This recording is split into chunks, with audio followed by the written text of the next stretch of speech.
ನಮಸ್ಕಾರ ಗೆಳೆಯರೆ, life skills ಗುರು ಚಾನಲ್ಗೆ ಹಾರ್ದಿಕ ಸ್ವಾಗತ. ಇಂದು ನಮ್ಮ ಬದುಕನ್ನು ಬದಲಾಯಿಸಬಲ್ಲ ಒಂದು ಮಹತ್ವದ ವಿಷಯದ ಬಗ್ಗೆ ಮಾತನಾಡೋಣ. ಅದೇನೆಂದಿದ್ರೆ ಸ್ವಯಂ ನಂಬಿಕೆ. ಈ ವಿಷಯವನ್ನು ಅರ್ಥ ಮಾಡಿಕೊಳ್ಳಲು ನಾನು ನಿಮಗೆ ಒಂದು ಸುಂದರ ಘಟನೆಯನ್ನು ಹೇಳುತ್ತೇನೆ. ಅದು ನಮ್ಮ ಪುರಾತನ ಶಾಸ್ತ್ರಗಳಿಂದ. ಶ್ರೀ ಮಹಾವಿಷ್ಣು, ನಾರದ ಮುನಿ ಮತ್ತು ನಿಜವಾದ ಭಕ್ತಿಯ ರಹಸ್ಯದ ಕತೆ. ಒಮ್ಮೆ ನಾರದ ಮುನಿ ವೈಕುಂಠಕ್ಕೆ ಹೋದರು. ಅಲ್ಲಿ ಶ್ರೀ ಮಹಾವಿಷ್ಣು ಗಾಢ ಧ್ಯಾನದಲ್ಲಿದ್ದರು. ನಾರದರು ಶಾಂತವಾಗಿ ಕಾಯುತ್ತಿದ್ದರು.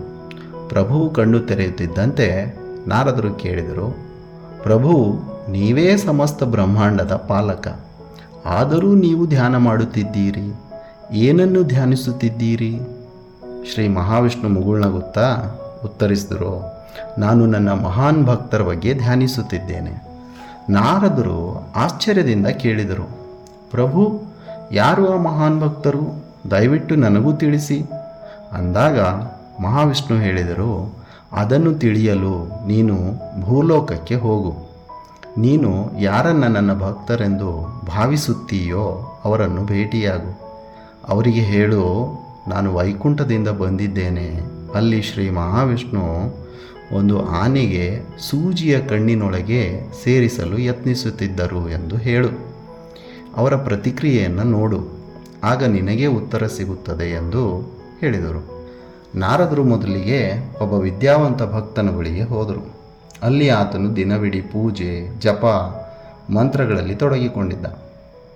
ನಾರದರು ವಿಚಾರಿಸಿದ ನಂತರ ಆತನಿಗೆ ಪ್ರಭುವಿನ ಸಂದೇಶ ಹೇಳಿದರು. ಅವನು ನಕ್ಕು ಹೇಳಿದ, ಏನು ಅರ್ಥವಿಲ್ಲದ ಮಾತಿದು? ಆನೆ ಸೂಜಿಯ ಕಣ್ಣಿನಲ್ಲಿ ಸೇರುತ್ತದೆಯಾ? ಅಸಾಧ್ಯ. ಇಂಥ ಮೂರ್ಖತನದ ಮಾತು ಹೇಳಬೇಡಿ. ಆವಾಗ ನಾರದರು ಶಾಂತವಾಗಿ ಅಲ್ಲಿಂದ ಹೊರಟು ಹೋದರು. ಅವರು ಹಲವಾರು ಭಕ್ತರನ್ನು ಭೇಟಿಯಾದರು. ಅವರಲ್ಲಿ ಕೆಲವರು ಪಂಡಿತರಾಗಿದ್ದರು, ಕೆಲವರು ಮಂತ್ರ ಜಪಗಳಲ್ಲಿ ತೊಡಗಿಕೊಂಡಿದ್ದರು. ಆದರೆ ಪ್ರತಿಯೊಬ್ಬರೂ ನಕ್ಕು ಹಾಸ್ಯ ಮಾಡಿದರು. ಯಾರಿಗೂ ಅದು ಸಾಧ್ಯವೆಂದು ನಂಬಿಕೆಯೇ ಬರಲಿಲ್ಲ. ಕೊನೆಗೆ ನಾರದರು ಒಬ್ಬ ದರಿದ್ರ ಬ್ರಾಹ್ಮಣನನ್ನು ಅಥವಾ ಭಕ್ತನನ್ನು ಭೇಟಿಯಾದರು. ಅವನಿಗೆ ತಿನ್ನಲು ಏನೂ ಇರಲಿಲ್ಲ. ದಿನವೂ ಕಷ್ಟಪಟ್ಟು ಬದುಕುತ್ತಿದ್ದ. ಅವನು ಅನೇಕ ನೋವು ಸಂಕಟಗಳನ್ನು ಅನುಭವಿಸುತ್ತಿದ್ದ. ಆದರೂ ಅವನ ತುಟಿಗಳು ಯಾವಾಗಲೂ ಭಗವಂತನ ನಾಮಸ್ಮರಣೆಯಲ್ಲಿ ತೊಡಗಿಕೊಂಡಿದ್ದವು. ನಾರದರು ಅವನಿಗೆ ಪ್ರಭುವಿನ ಸಂದೇಶ ತಿಳಿಸಿದರು. ಆ ದರಿದ್ರ ಭಕ್ತನು ಕೈ ಮುಗಿದು ಅವನ ಬಳಿ ಇದ್ದ ಸ್ವಲ್ಪ ಆಹಾರವನ್ನು ನಾರದರಿಗೆ ಅರ್ಪಿಸಿ ಕಣ್ಣೀರಿನಿಂದ ಅವನು ಹೇಳ್ದ ನಾರದರಿಗೆ, ನನ್ನ ಪ್ರಭು ವಿಶ್ವಪಿತ, ಅವನಿಗೆ ಅಸಾಧ್ಯವೆಂಬುದೇ ಇಲ್ಲ. ನೀವು ಹೇಳಿದಂತೆ ಆತನು ಆನೆಗೆ ಸೂಜಿಯ ಕಣ್ಣಿನಲ್ಲಿ ಸೇರಿಸಲು ಯತ್ನಿಸುತ್ತಿದ್ದರೆ ಅದು ನಿಜವಾಗಿಯೂ ಸತ್ಯ. ಏಕೆಂದರೆ ಅವನು ಬಯಸಿದರೆ ಏನೂ ಸಾಧ್ಯ.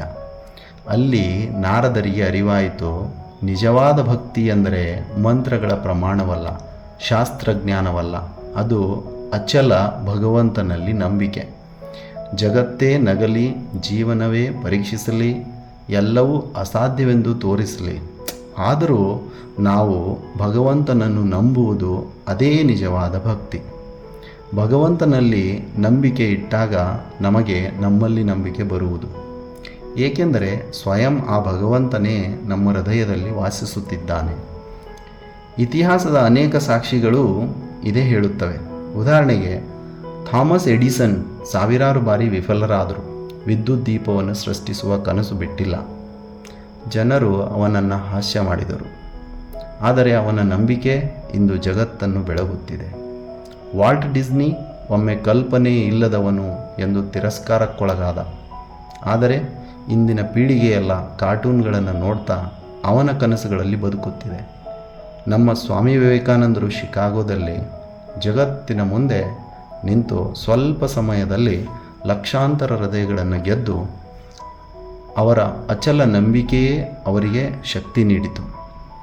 ಡಾಕ್ಟರ್ APJ ಅಬ್ದುಲ್ ಕಲಾಂ ರಾಮೇಶ್ವರಂನ ಒಂದು ಬಡ ಕುಟುಂಬದಲ್ಲಿ ಹುಟ್ಟಿದರು. ಅವರ ಆತ್ಮವಿಶ್ವಾಸವು ಅವರನ್ನು ಮಿಸೈಲ್ ಮ್ಯಾನ್ ಆಫ್ ಇಂಡಿಯಾ ಮತ್ತು ಜನರ ರಾಷ್ಟ್ರಪತಿಯನ್ನಾಗಿ ಮಾಡಿತು.